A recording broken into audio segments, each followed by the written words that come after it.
તો સારું. સ્વામિનારાયણ ભગવાને વાત કરી કે આ તો યજ્ઞ કહેવાય, આ તો આમંત્રણ આવેલું છે.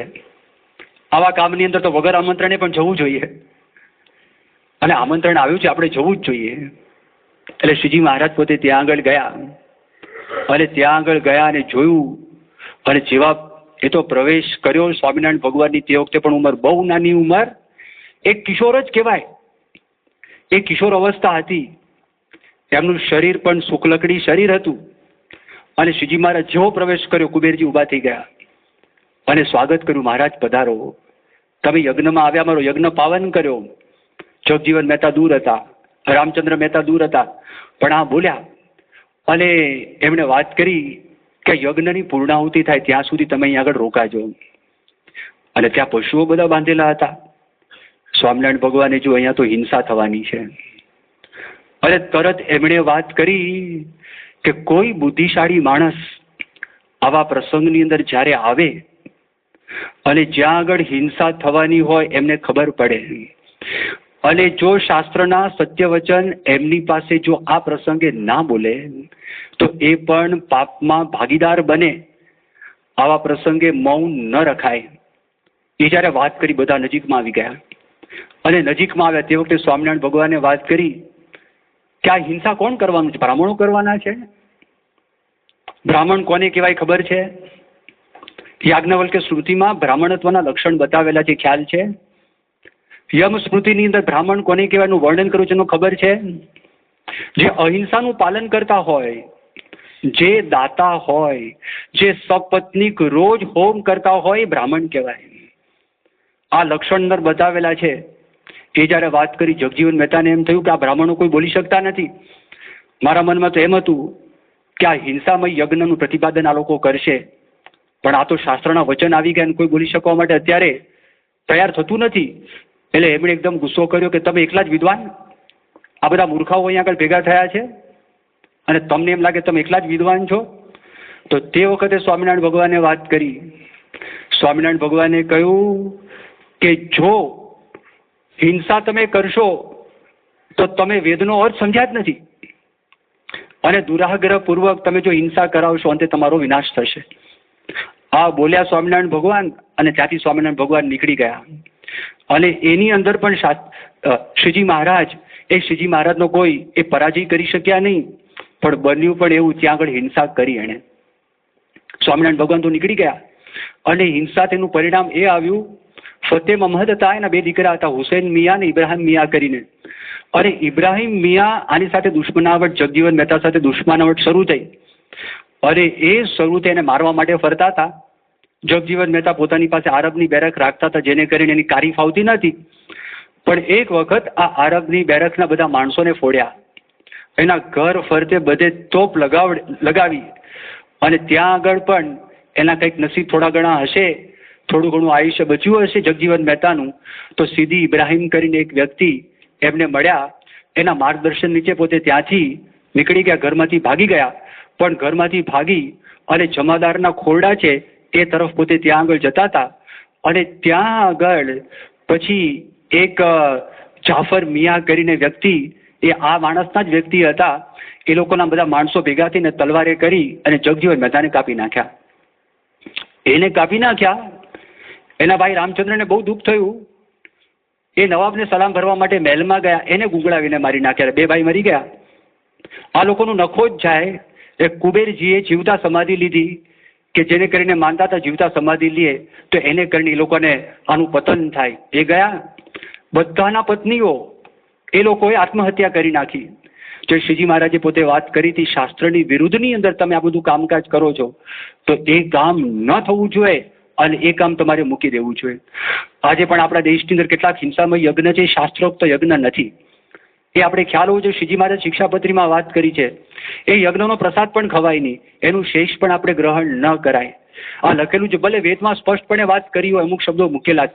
એનો સ્વામિનારાયણ ભગવાને વચનામૃતની અંદર મધ્યનું 21મું વચનામૃત એમાં અર્થ સમજાયો છે. એ જમાનો એવો હતો, વર્ષો સુધી દુકાળ હતો, માણસો મરી રહ્યા હતા, અને એ માણસો મરી રહ્યા હતા તે વખતે આ માંસાહાર એની શરૂઆત થયેલી હતી. અને પછી તો જ્યારે સુકાળ થયો તો તે વખતે લોકોએ માંસાહાર મૂક્યું નહીં. તો તે વખતે ઋષિ મુનિઓએ એક વિધાન આપ્યું કે અમુક યજ્ઞની અંદર જે રાજસિક તામસિક યજ્ઞ કહેવાય, અને જે આપણી આ લૌકિક ઈચ્છા એ પૂરી કરવા માટે, એના માટે તમે હિંસા કરી શકો. એ હિંસાના સંકોચ માટેની વાત છે, હિંસા કરવા માટેની વાત નથી, પણ આ અજ્ઞાન છે. આ સત્સંગની અંદર આવતા આવતા એવો પ્રસંગ બન્યો છે. અહીંયા આગળ કદાચ સનતકુમાર ચટ્ટોપાધ્યાય બેઠા હશે, અને એ લોકો બ્રાહ્મણ જ કહેવાય, વેસ્ટ બંગાળમાંથી પોતે આવે છે. હવે એ લોકોની પરંપરાની અંદર દર વર્ષે હિંસા થાય અને બકરાને મારે. એનો સ્પેશિયલ હિન્દુ કસાઈ આવે, ઓલા બકરો હોય, બકરાનું મોઢું છે એ મોઢું ગાલી દે યંત્રની અંદર, અને એના ટાંટિયા પકડ્યા હોય પાછળથી, અને 6 હાથ ઊંચો પેલો માણસ એને મારે અને ઘણા બધા બકરાઓનો સંહાર કરી નાખે અને પ્રીતિ ભોજન કરે. આમને સત્સંગ થયો અને સત્સંગથી ખબર પડી આ ન કરવું જોઈએ. એના પિતાજીને વાત કરી ઘરમાં, આ વર્ષે દશેરાના ઉત્સવની અંદર આપણા ઘરની અંદર હિંસા બંધ થઈ જવી જોઈએ.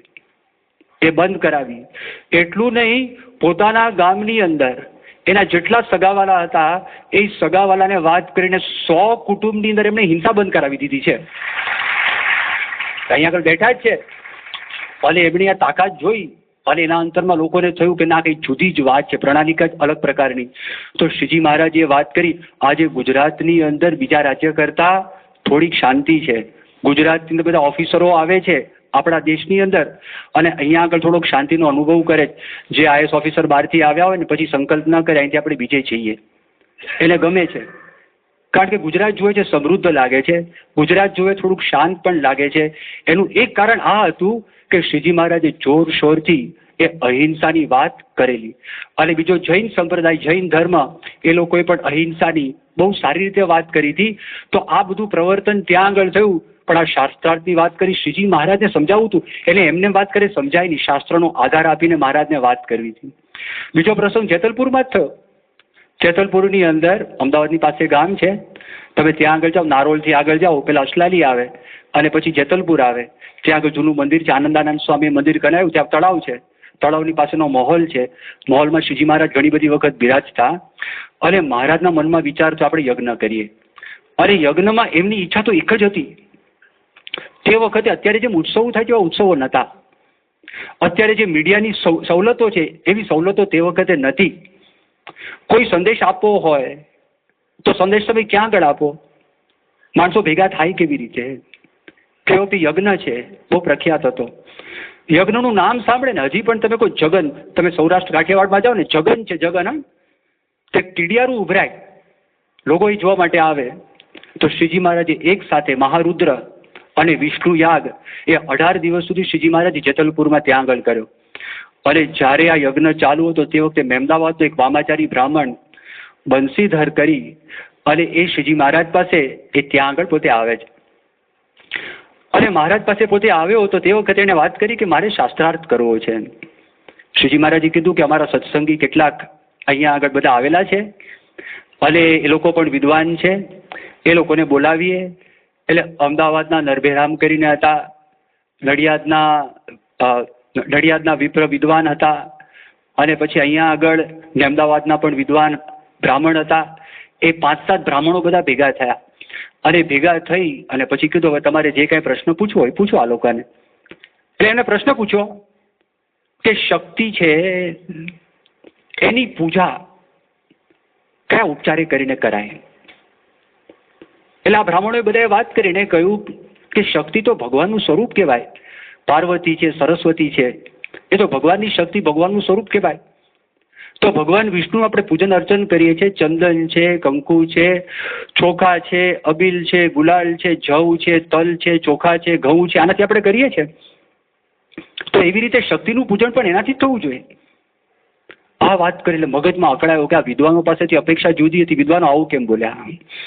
શ્રીજી મહારાજ કીધું બધા સાંભળો સાંભળો, અમે નથી કહેતા, આ બધા વિદ્વાન બ્રાહ્મણો આવું કે છે અને વિદ્વાન બ્રાહ્મણો આવી વાત કરે. પછી શ્રીજી મહારાજે પોતે પ્રશ્ન પૂછ્યો, માંસ મદિરા એનાથી શક્તિની ઉપાસના કરે કેવા કહેવાય? તો બધા વિદ્વાન બ્રાહ્મણોએ વાત કરી, બ્રાહ્મણ ન કહેવાય, મ્લેચ્છ કહેવાય. ફરી વખત સ્વામિનારાયણ ભગવાને વાત કરી, બધા સાંભળો. આ શું કહે છે કે દેવીની ઉપાસના જે વ્યક્તિ આનાથી કરે એને કેવા કહેવાય? એને મ્લેચ્છ કહેવાય. એટલે એના મનની અંદર થયું કે આ સ્વામિનારાયણ જ્યારથી આવ્યા છે ને તો ત્યારથી આ કૌલ મતનો નાશ કરી નાખશે, શાક્ત પંથનો નાશ કરી નાખશે, વામ પંથનો નાશ કરી નાખશે. માટે અહીંયા આગળ અમારા ગ્રુપના, અમારી માન્યતાના જે બ્રાહ્મણો ભેગા થયા એને ભેગા કરી અને આપણે અહીંયા આગળ કંઈક વિઘ્ન નાખીએ. મહારુદ્ર પતી ગયો હતો, વામાચારી બ્રાહ્મણો બધા ભેગા થયા, વિઘ્ન નાખવાનો વિચાર કરતા હતા. એ લોકો એક યુક્તિ પણ નક્કી કરી દીધી કે આપણે શું કરવું છે, એને કરીને આપણે વિઘ્ન અહીંયા આગળ નાખીએ. અને વિઘ્ન એવું નાખ્યું, ત્યાં આગળ 22,000 બ્રાહ્મણો ભેગા થયેલા એક ગ્રુપના. અને એની પાસે કે છે, વર્ણન કરે છે, એ લોકોએ વિઘ્ન નાખવા માટે તોફાન કર્યું. તોફાન એ કર્યું, જેટલા લાડવા હતા ને એ બધા લાડવા તળાવમાં નાખી દીધા. હવે ત્યાં તળાવમાં નાખે શા માટે? બીજે દિવસે માગણી કરે, લાડવા નથી, અમારે રસોઈ બનાવવાની છે, એના માટે ઘી આપો. ઘી ઢોળી નાખ્યું એટલે ઘી ખતમ થઈ ગયું. પેશવાને વાત કરી અમદાવાદની અંદર, અહીંયા ઘી ના આવે માટે બધી વ્યવસ્થા કરજો. અને ત્યાં ગાડા આવે છે, યજ્ઞ ચાલુ રહે છે, તમે ગાડા બંધ કરો તો યજ્ઞ બંધ થશે તો વિઘ્ન થશે, બાકી વિઘ્ન નહીં થાય. ગાડા બંધ થઈ ગયા. આનંદાનંદ સ્વામી સવારના પોરમાં ત્યાં આગળ જોયું અને જઈને જોયું તો અહીંયા આગળ તો કંઈ છે નહીં. અને આ લોકો સવારના પોરમાં શોર બકોર શરૂ કર્યો.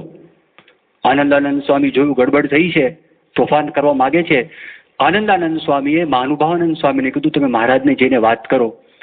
મહારાજને વાત કરી, મહારાજ બ્રાહ્મણો તોફાને ચડ્યા છે અને ઘી નથી, બધા કુડલાઓ ખલાસ થઈ ગયા છે, લાડવા નથી, અને એવું લાગે છે આ બધા લાડવા લોકો તળાવમાં નાખી દીધા છે. મહારાજ ત્યાં આગળ આવ્યા, મહારાજે જોયું, બતાવ્યું, ખસખસ તરતી હતી. હા, નિષ્કુળાનંદ સ્વામી લખ્યું છે કે કોઈ લસણ ને ડુંગળી એ ખૂણાની અંદર પણ ખાય ને તો પણ ખબર પડે અને લસણ ડુંગળી ખાધા છે. એ ગમે તેટલું સંતાડવા માટે પ્રયત્ન કરે, સંતાય ના સંતાય. એ માણસ ખોટું કામ કરવા માટે પ્રયત્ન કરે, ખોટું કામ સંતાય. ત્યારે ભગવાનની ઈચ્છા હોય ત્યારે છાપરે, પ્રમુખ સ્વામી કે છાપરા ઉપરથી ને પ્રગટ થશે. આવું સ્વામી બોલ્યા, પ્રમુખ સ્વામી મહારાજ. હવે એને આ કર્યું. મહારાજે કીધું કે આ લોકોએ લાડવા નાખેલા છે, આ વામાચાર્યનું કામ છે, એ લોકોએ જ પેશવાને કહીને ઘીના ગાડા આવતા બંધ કરેલા છે, તમે ચિંતા કરતા નહીં. અને વાત કરી આમાં ઘી હોય તો આપવા માંડો. આનંદાનંદ કીધું મહારાજ મેં તો તપાસ કરી છે, ઘી છે નહીં. શ્રીજી મહારાજે બધા માટલા પર લાકડી છે ને અડાડી, અને અડાડીને પછી આનંદાનંદ સ્વામી જોયું બધા ભરેલા હતા. અને ચમત્કાર થયો, બહુ ખુશ થઈ ગયા. બ્રાહ્મણોને ઘીના માટલા આપવા લાગ્યા, લો તમે, સીધું સામાન આપવા લાગ્યા. બ્રાહ્મણ વિચાર કરે મારું ઘી આવ્યું ક્યાંથી? આ સ્વામિનારાયણ જાદુગર લાગે છે, પાણીમાંથી ઘી બનાવે છે. આ બધી વાતો છે ત્યાં ફેલાઈ, પાણીમાંથી આ ઘી બનાવે છે. અને પછી તો શ્રીજી મહારાજે જોયું તોફાન કરવું જ તું આ લોકોને. અને પૂર્ણાહુતિનો દિવસ આવી ગયો.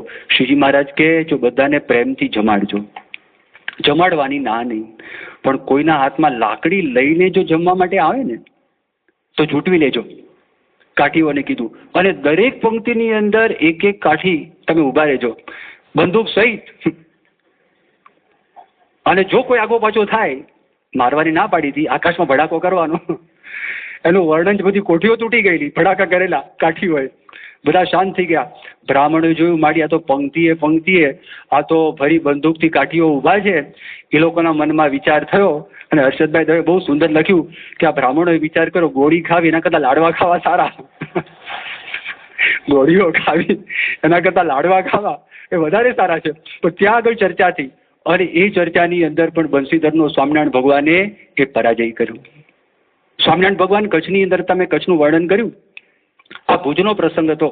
પણ ભુજમાં સ્વામિનારાયણ ભગવાન ફરતા ફરતા એક ત્રીજો પ્રસંગ બને. પારખા થાય છે, વિદ્વાન છે કે નહીં, ભણેલા છે કે નહીં, હોશિયાર છે કે નહીં. ત્યાં તો મામૂલી થયું, પણ સ્વામિનારાયણ ભગવાન વિચરણ કરતા કરતા જ્યારે માંડવી પધાર્યા, અને માંડવીની અંદર તે વખતે બે હરિભક્તો સુંદરજી સુથાર અને હરજી સુથાર એ ભુજથી સ્પેશિયલી સ્વામિનારાયણ ભગવાન આવે એ પહેલા વ્યવસ્થા કરવા માટે ત્યાં આગળ પહોંચી ગયા હતા. સ્વામિનારાયણ ભગવાનનું સ્વાગત થાય, સંતો હરિભક્તોનું સ્વાગત થાય, રહેવાની વ્યવસ્થા થાય, જમવાની વ્યવસ્થા થાય. તો ત્યાં આગળ એક શ્રીમંત શેઠ હતા, એનું નામ ખયો ખત્રી. હકીકતમાં નામ હતું ખીમજી ઘેલા. એ બ્રહ્મક્ષત્રિય હતા અને ત્યાં આગળ લાખાસરમાં મોટું એનું મકાન છે. સાડીઓ અને છાપવાનો એનો મોટો વેપાર હતો. બહુ શ્રીમંત વ્યક્તિ હતા. એની પાસે આ બંને ભાઈ જાય છે અને વાત કરી અમારા ભગવાન અહીંયા આગળ આવે છે તો એના માટે ભોજનની વ્યવસ્થા, રહેવાની વ્યવસ્થા તમે કરો એવી અમારા અંતરમાં ઈચ્છા છે. એટલે પેલા એ વાત કરી કે જો તમે સ્વામિનારાયણ ભગવાનની વાત કરો છો ને પણ ભગવાન પણ હું ઉતારી દઈશ. હું વ્યવસ્થા કરીશ પણ એક શરત, એમની સાથે મારે ચર્ચા કરવી પડશે. અરે તમારા સ્વામિનારાયણે એનું ભગવાનપણું અમને દેખાડવું પડશે. અરે એ દેખાડે તો માનશું, બાકી માનશું નહીં.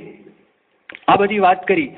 આ બે ભાઈઓને નિષ્ઠા તો હતી પણ મનમાં વિચાર હતો ભાઈ સ્વામિનારાયણ ભગવાન તો આ બહુ હોશિયાર માણસ છે, વેદાંતી છે, એની માએ વેદાંતી છે, એના 60 શિષ્યો છે, આ રોજ કસરત ચાલે છે, તાત્વિક કસરત. એને ત્યાં આગળ અખાડા છે, મલના અખાડા, એમ આ બધી અખાડા, અને રોજ ચર્ચા કર કરે. અને શ્રીજી મહારાજ તો ફરફર કરે છે, ઉત્સવો કરે છે, અને આમ કરે તેમ કરે છે. મહારાજ કદાચ હારી પણ જાય તો, એટલે કીધું ટાણું આવશે ત્યારે આપણે જોઈ લેશું, પણ અત્યારે વ્યવસ્થા તો કરો. ના, એમ નહીં, પેલા સભાનું આયોજન કરો, શાસ્ત્રાર્થ કરો, અને શાસ્ત્રાર્થમાં જીતે તો પછી અમે સ્વીકાર કરશું, બાકી સ્વીકાર નહીં કરીએ.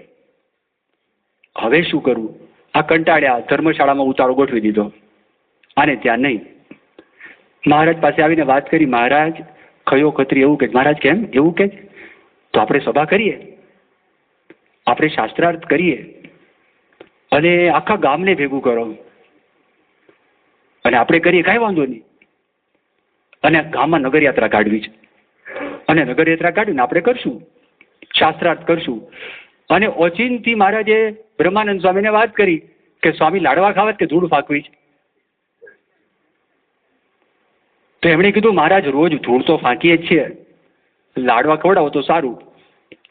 મહારાજે કીધું એક શરત, હું કહું એ પ્રમાણે કરવાનું. બ્રહ્માનંદ સ્વામી વિચાર કરે, રોજ મહારાજ કે પ્રમાણે તો કરીએ છીએ, આજે નવું શું કરવાનું? પણ છતાં મહારાજે વાત કરી, મહારાજ સારું તમે કહેશો એ પ્રમાણે કરીશું. મહારાજ કે બહુ સારું. પછી મહારાજે આયોજન કર્યું. ત્યાં આગળ તળાવ છે અને ત્યાં મહિલાઓનો બગીચો છે એની સામે, અને પાછળ બધા વડના ઝાડો હતા. ત્યાં શ્રીજી મહારાજ કીધું આપણે સભા કરવી છે, નગરયાત્રા કાઢવી છે. બીજે દિવસે જ્યારે નગરયાત્રાનો ટાઈમ થયો, બ્રહ્માનંદ સ્વામીને બોલાવ્યા. આ બ્રહ્માનંદ સ્વામી જેવા આવ્યા, મહારાજ શું આજ્ઞા છે? મહારાજ ઊભા થઈ અને ત્યાં આગળ ચંદન એની અર્ચા કરવા માટે ઊભા થયા. બ્રહ્માનંદ સ્વામી કે મહારાજ આ શું? લાડવા ખાવા છે કે ધૂળ ફાંકવી? મહારાજ લાડવા તો ખાવા છે પણ આ શું? એક દિવસ માટે હું કહું એ પ્રમાણે તમારે કરવાનું. બ્રહ્માનંદ સ્વામી બહુ સંકોચ પામતા પામતા હા પાડી. મહારાજે એમને હાર પહેરાયો. બહુ સંકોચ થયો. નીચે ઉતર્યા, ઘોડો આવ્યો. બ્રહ્માનંદ સ્વામી કે આના પર તમારે બેસવાનું. મહારાજ આના કરતા તો ધૂળ ફાંકવી સારી. મહારાજે કીધું કે તમારે ઉપર બેસવાનું છે, અને જો સ્વામિનારાયણ કેવા શોભે છે. બ્રહ્માનંદ સ્વામીને તું આ શું કહે છે? શું સ્વામિનારાયણ કેવા શોભે છે? એમને સ્વામિનારાયણ બનાવવાના હતા. કીધું એક દિવસ તમે ભગવાનની ગાદી સંભાળો અને એક દિવસ મને સેવક થવા માટે દો, અને પછી ત્યાં આગળ ચર્ચા થાય અને ખયો ખોત્રી તમને પ્રશ્ન પૂછે તે વખતે હું તમારી બાજુમાં બેઠો હોઈશ, ત્યારે તમારે એવું કહેવાનું આ મારો ચેલો છે, અને આ ચેલાને તમે પ્રશ્ન પૂછો, આ નાના સાધુને પ્રશ્ન પૂછો, અને એનો જવાબ તમને સંતોષ ના થાય તો હું આપીશ, એવી તમારે વાત કરવાની. પછી સમજી ગયા શ્રીજી મહારાજને મનમાં શું યુક્તિ છે. અને પછી તો નગરયાત્રા નીકળી. બ્રહ્માનંદ સ્વામી તો મસ્ત શરીર, અને બ્રહ્માનંદ સ્વામી એકદમ સ્વરૂપવાન પણ હતા અને તેજસ્વી ઓજસ્વી હતા, અને બધી અર્ચા કરી હતી. ગળાની અંદર બધા હાર પહેરાવેલા હતા અને ઘોડા ઉપર બેસીને નીકળ્યા. અને સવારી નીકળી, ગામના બધા માણસોમાં જાહેરાત થઈ ગઈ હતી. જો બધા જો સ્વામિનારાયણ જાય કેવા શોભે, સ્વામિનારાયણ જાય કેવા શોભે. બ્રહ્માનંદ સ્વામી હશે, પણ મને સ્વામિનારાયણ સ્વામિનારાયણ કહે છે. સ્વામિનારાયણ તો બીજા છે, બાજુમાં ચાલે તે સ્વામિનારાયણ છે. સવારી ત્યાં આગળ આવી અને જ્યાં સભા કરવાની હતી ત્યાં શ્રીજી મહારાજે સમુદ્રમાંથી રેતી મગાવેલી અને રેતીનો ઢગલો કર્યો હતો, એના પર આસન કર્યું. ત્યાં આગળ મહારાજ બેઠા. ખયો ખત્રી આવ્યો, ખયા ખત્રીના 60 શિષ્યો આવ્યા, એની માં આવી, એનો ભાઈ આવ્યો, એના ભત્રીજા આવ્યા, આ બધા આવ્યા. ગામના માણસો બધા ભેગા થઈ ગયા અને ખયા ખત્રીએ ત્યાં આગળ જોયું. બ્રહ્માનંદ સ્વામી ફર્સ્ટ ક્લાસ મજાની ગાદી પર શોભતા હતા. એને થયું ભગવાનની ગાદી શોભાવે એવા તો છે.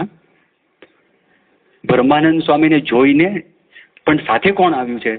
જ્યાં નીચે નજર પડી અને ખયા ખત્રિયા સફેદ કપડા પહેરેલા, શુક્લકડી શરીર, શ્રીજી મહારાજ, અને મનના બધા સંકલ્પ શાંત, અને હૃદયની ધડકન વધી ગઈ, ધબકારા વધી ગયા. હા, ધડ ધડ ધડ ધડ ધડ થવા માંડ્યું. પ્રમુખ સ્વામી પાસે હજારોના અનુભવ છે. સ્વામીને મળવા માટે જાય ને, આમ ધડકન વધી જાય. અને એમાં જો આગુ પાછું કર્યું તો 100%, આગુ પાછું જો કર્યું હોય તો 100%. આમ ધડ ધડ થવા માંડે. ખબર જ પડે કે પ્રમુખ સ્વામી મહારાજે બોલાવ્યા છે. અને થવા માંડે એ શું થાય, કેમ થાય, એ પવિત્ર પુરુષ છે, અતિ નિર્વાસિક પુરુષ છે, એટલા માટે આવું બધું થાય. અને શાંત થઈ ગયા. ચમત્કારિક લાગે છે એનો આજે કોઈ પણ શિષ્ય લાગે છે પણ ચમત્કારિક છે, તો એના ગુરુ પણ ચમત્કારિક હોવા જોઈએ. એને વાત કરી કે મારે તમને પ્રશ્ન પૂછવા છે. પૂછો. બ્રહ્માનંદ સ્વામી પ્રેમથી, કારણ કે એને જવાબ ક્યાં આપવાનો હતો? જવાબ તો અમને આપવાનો હતો. એટલે આ તો અદ્વૈતી માણસ. એને પૂછ્યું કે એક પછી એક પ્રશ્ન પૂછું, તમે જવાબ આપો. એકી સાથે બધા પ્રશ્ન પૂછો ને જવાબ આપો. બ્રહ્માનંદ સ્વામી કે તમારી જેવી. પેલા ચેલાને પૂછ્યું, આ ચેલાને પૂછો, કારણ કે એ આપવાનો છે, નાના સાધુ આપવાના, ન થાય તો હું આપીશ. શ્રીજી મહારાજે કીધું તમારી મરજી. એક એક પ્રશ્ન પૂછવા હોય તો હું તૈયાર છું, એક સાથે બધા પ્રશ્ન પૂછવા હોય તોય તૈયાર છું. એટલે એને પ્રશ્ન પૂછવાની શરૂઆત કરી. 108 પ્રશ્ન પૂછ્યા વેદાંતના. સાક્ષી, મનોમય બ્રહ્મ ને, વિજ્ઞાનમય બ્રહ્મ ને, અન્નમય બ્રહ્મ ને, આનંદમય બ્રહ્મ ને, અવ્યાકૃત એટલે શું, અને જાગ્રત સ્વપ્ન ને સુષુપ્તિ ને, તુર્ય અવસ્થા એટલે શું, અને જાત જાતના બધા જે પ્રશ્નો છે ને એ બધા વેદાંતના બધા પ્રશ્નો એક પછી એક શ્રીજી મહારાજ માથું નીચું રાખીને પ્રેમથી સાંભળતા હતા. અને જ્યાં એનું બોલવાનું પત્યું, અને શ્રીજી મહારાજ જેમ ધાણી ફૂટે અને તેજનો પ્રવાહ નીકળે અને એક પછી એક જવાબ ફટ ફટ ફટ આપવા માંડ્યા. હજી તો પેલો સમજે પેલા બીજો જવાબ, હજી સમજે ત્રીજો જવાબ. ઓલો પછી બોલી ગયો પોતાની આ ભાષામાં, એની જે કચ્છી ભાષામાં, અરે કે લીંગડા હળવો બોલ, હળવો, જરા ધીમે ધીમે બોલ તો કંઈક સમજાય, હળવો બોલ. તો શ્રીજી મહારાજે વાત કરી, અમારા ગુરુ બેઠા છે, એ ગુરુની એટલી બધી આકરી ફૂંક મને આવી ગઈ છે ને તો હળવો બોલાતું નથી. અને ચાલુ કર્યો કાર્યક્રમ એમણે તો. અને પછી તો એકબીજા સામું જોઈ રહ્યા, શું બોલે છે, એની માં પાછળ, એ પણ સાંભળે, શિષ્યો સાંભળે, બધા જ હોશિયાર, બધા વિચાર કરે કે આ શું છે. અને પછી બોલ્યો કે બેલી હેડો સજાનંદ આય. એટલે આ સજાનંદ છે કે કોણ સજાનંદ છે? એની માં પાછળથી બોલી, ઓલો નીંગરો સજાનંદ આય. ઓલો નાનો છે ને એ સજાનંદ ઉપર બેઠો ઢગો બ્રહ્મ છે. અસલી તો આ છે. એ વાત કરી એમણે. અને પછી તો ખુશ થઈ ગયા કે આ સહજાનંદ બ્રહ્મ છે, સહજાનંદ પરબ્રહ્મ છે, જેને આટલા બધા વર્ષોથી હું ખોળતો તો મને પ્રાપ્ત થયા. એ શાસ્ત્રાર્થની અંદર હવે તે વખતે યાદ આવું ને યાદ રાખજો, સંસ્કૃતમાં લખ્યું છે અનભ્યાસે વિષમ શાસ્ત્રમ. અમે બાપાની આજ્ઞાથી ત્યાં સારંગપુરમાં સંસ્કૃત ભણતા હતા. હવે સંસ્કૃતનો અભ્યાસ ત્યાં આગળ લગભગ 2.5 વર્ષ માટે અમે કરેલો. પછી બાપાની આજ્ઞાથી અમારે અમદાવાદ આવવાનું થયું.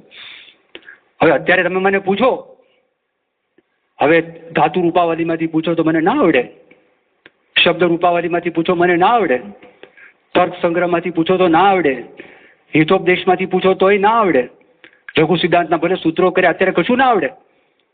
અનભ્યાસે વિષમ શાસ્ત્રમ ટચ જ નથી. આ તો સંસ્કૃત વિદ્યાની વાત છે, તાજુ રાખવું પડે. અને શ્રીજી મહારાજ ક્યાં તાજુ રાખવા માટે ગયા હતા? ક્યારે વેદાંતનો અભ્યાસ કર્યો? શું કર્યું એમણે? 7 વર્ષ માટે ચર્ચાઓ કરેલી છે. અને શ્રીજી મહારાજ આવ્યા પછી પણ શું કર્યું? મહારાજનું ખુલ્લી કિતાબ જેવું જીવન છે, ખુલ્લું જીવન છે. અને એની અંદર અને શ્રીજી મહારાજ પોતે આ વાત કરે છે તો તે વખતે પેલાને તેવું ખરેખર આજે વાત કરીઓ પારખા થયા. અને એ પારખા થયા.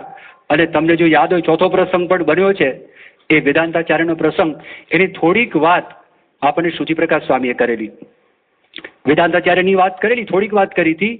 હવે આ વ્યક્તિ છે ને એ જીયર સ્વામી કહેવાય, રામાનુજ સંપ્રદાયને માનનારા દક્ષિણી બ્રાહ્મણ. એ પોતે ગુજરાત આવેલા અને ભાવનગરમાં આવ્યા. સ્વામિનારાયણ ભગવાન ગરડા હતા. સ્વામિનારાયણ ભગવાનને ખબર પડી આ બહુ વિદ્વાન માણસ આવ્યા છે, અને સ્વામિનારાયણ ભગવાને કીધું આપણે એમને બોલાવીએ. આમંત્રણ લખ્યું. એ આમંત્રણ લઈને હરિભક્ત એમની પાસે ગયા. એને જવાબ ના આપ્યો. અને જવાબ ના આપ્યો ને એ પોતે જતા રહ્યા અમદાવાદ. અમદાવાદમાં આપણે એક હરિભક્ત નતુ ભટ્ટ, એ નતુભટ્ટ આવેલા દર્શન કરવા માટે શ્રીજી મહારાજના. અને શ્રીજી મહારાજને ઓચિંતા કાર્તિક સુદ એકાદશી વખતે આ વેદાંતાચાર્ય યાદ આવ્યા. એ કે ક્યાં હશે? નતુભટ્ટ કે મહારાજ અમદાવાદમાં છે. મહારાજ કેમ? અને એટલું નહીં, તમારા કાગળનો જવાબ આપ્યો છે. મહારાજ કાગળ વાંચો. મહારાજ કંઈ બોલ્યા નહીં.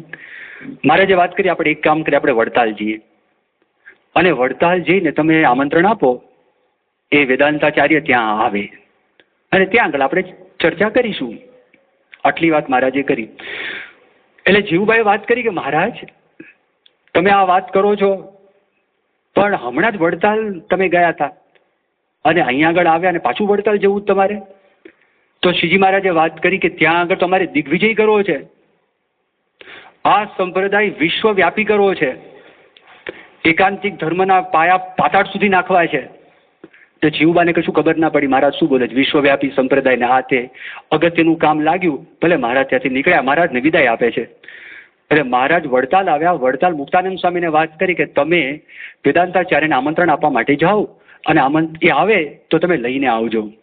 મુક્તાનંદ સ્વામી 5 સાધુને લઈને અમદાવાદ ગયા અને અમદાવાદની અંદર આમંત્રણ આપ્યું. વૈરાગીઓએ વાત કરી કે જો સ્વામિનારાયણ ભગવાનને ગરજ હોય તો સ્વામિનારાયણ ભગવાન અહીંયા આગળ આવે, તમારે જવાની કઈ જરૂર નથી.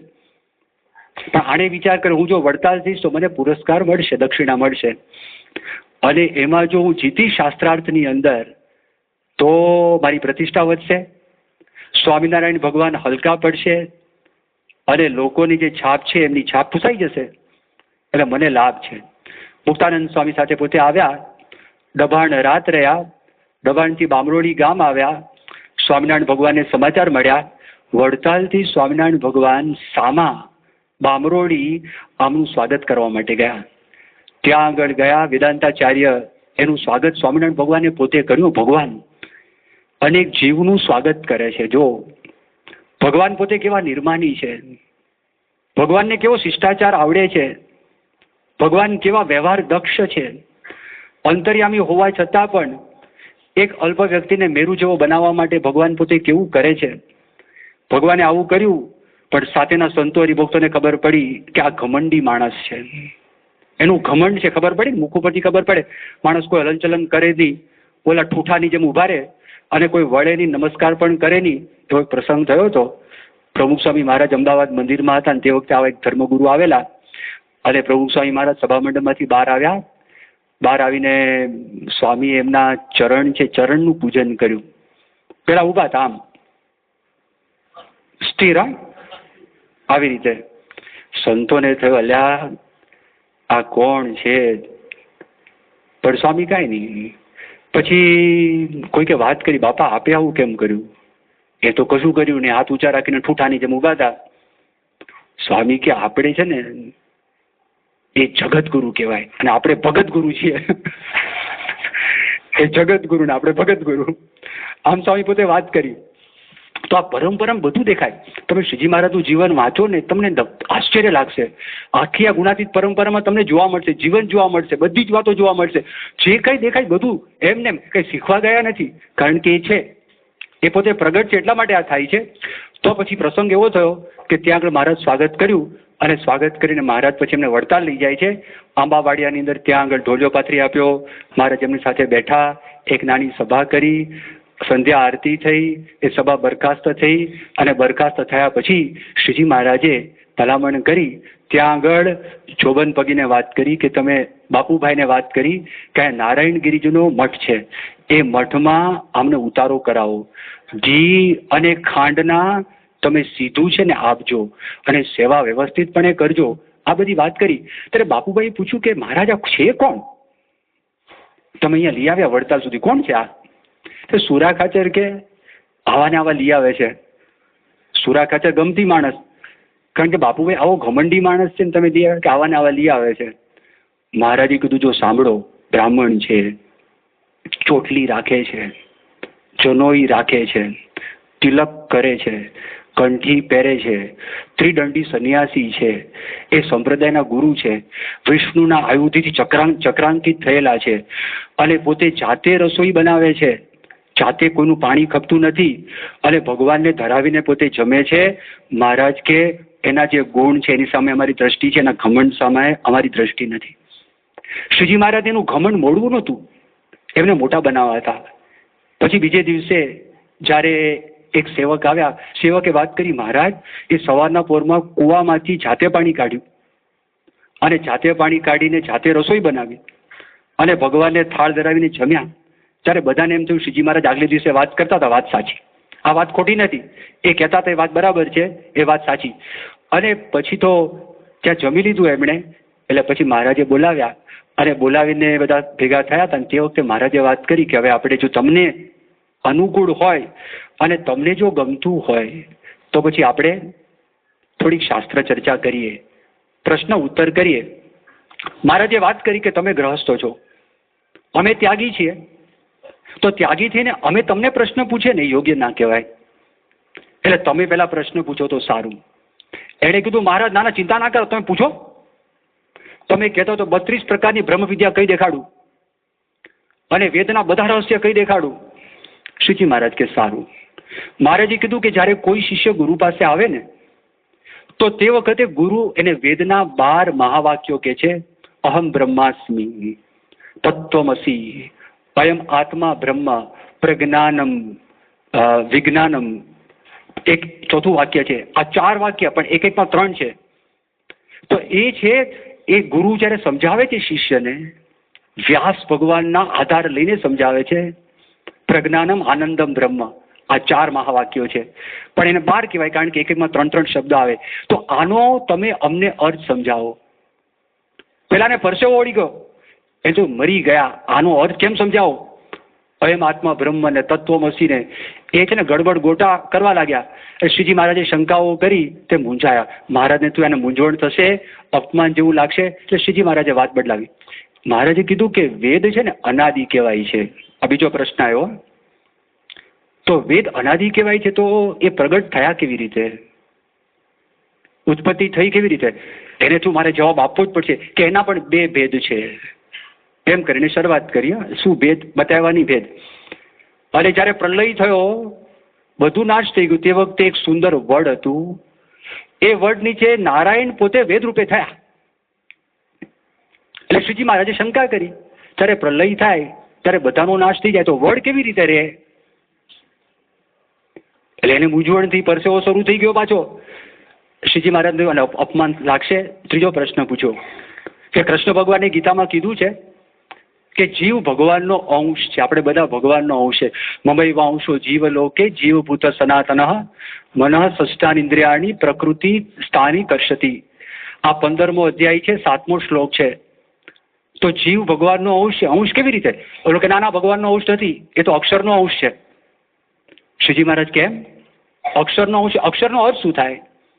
એટલે કીધું જેનો નાશ નથી અક્ષર કહેવાય. તો શ્રીજી મહારાજ કે જેનો નાશ નથી તો પછી અક્ષરમાંથી જીવ નીકળ્યો કેવી રીતે? અક્ષર અચ્યુત છે, અખંડ છે, એમાંથી કટકો થયો કેવી રીતે? એને તું માર્યા, આનો જવાબ આપો કેવી રીતે? એટલે મૂંઝાણા. એ મૂંઝાણા શ્રીજી મહારાજે વાત બદલાવી, રામાનુજ સંપ્રદાયની વાત કરી અને એમ કરીને થોડોક પરંપરાની બધી વાતો પૂછી અને પછી ઉતારે ગયા. 3 દિવસ રોકાવાના હતા. શ્રીજી મહારાજે કીધું રોકાશે નહીં, એ કાલે જતા રહેશે. એટલે પછી બાબુભાઈને કીધું કે તમે એને પુરસ્કાર કરજો, 200 રૂપિયા આપજો. એ વેદાંતાચાર્યને 200 રૂપિયા શ્રીજી મહારાજ અપાવડાવ્યા. એ વેદાંતાચાર્ય સવારના પોરમાં પલાયન થઈ ગયા, નડિયાદ ગયા. નડિયાદમાં સ્વામિનારાયણ ભગવાનની વિરુદ્ધમાં વાતો કરવા લાગ્યા. હરિભક્તોએ નિત્યાનંદ સ્વામીને બોલાવ્યા.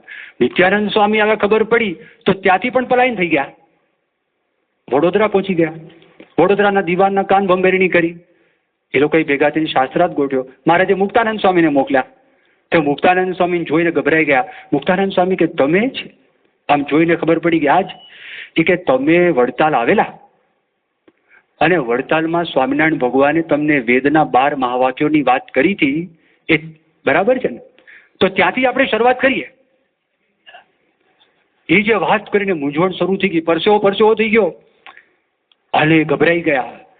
બોલો દીવાન કે તમને શું થાય છે? કે ભાઈ સાહેબ, મેં તમને બધી વાતો કરી, ખોટી વાત છે. સ્વામિનારાયણ ભગવાને મને 200 રૂપિયાની લાંચ નથી આપી, પણ મને અપમાન ન લાગે, મારું બ્રાહ્મણપણું સચવાય એના માટે 200 રૂપિયા આપેલા હતા અને આખી બધી સભા બરખાસ્ત થઈ ગઈ ત્યારે પણ ખબર પડી ગઈ શ્રીજી મહારાજ શાસ્ત્રવેત્તા છે. એ આપણને ખ્યાલ આવે તો અહીંયા આગળ જયરામદાસના ગામની અંદર શ્રીજી મહારાજ તુલસીકૃત રામાયણની ચોપાઈનો અર્થ સમજાવે છે. બંને દીકરીઓ પેલા સંજોગી બાવાની ખુશ થાય છે, પોતાના બાપને ત્યાં આગળ સમાચાર આપે છે અને પછી એમને જે બોલાવે છે એનું આખ્યાન આપણે એ આગળ કરીશું. અને શ્રીજી મહારાજ શાસ્ત્રમાં હજી કેટલા ઊંડા ઉતરેલા અને જ્ઞાન હકીકતમાં શું કહેવાય એની પણ કેટલીક વાતો આપણે કાલે કરીશું. શ્રી સ્વામિનારાયણ ભગવાનની જય. સ્વામિનારાયણ નારાયણ નારાયણ.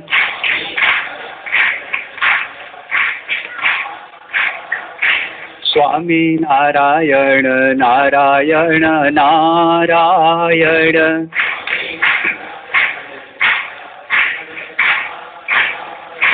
સ્વામિનારાયણ સ્વામિનારાયણ.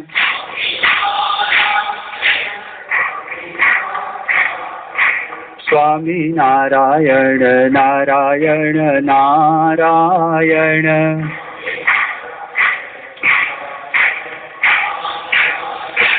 સ્વામિનારાયણ નારાયણ નારાયણ.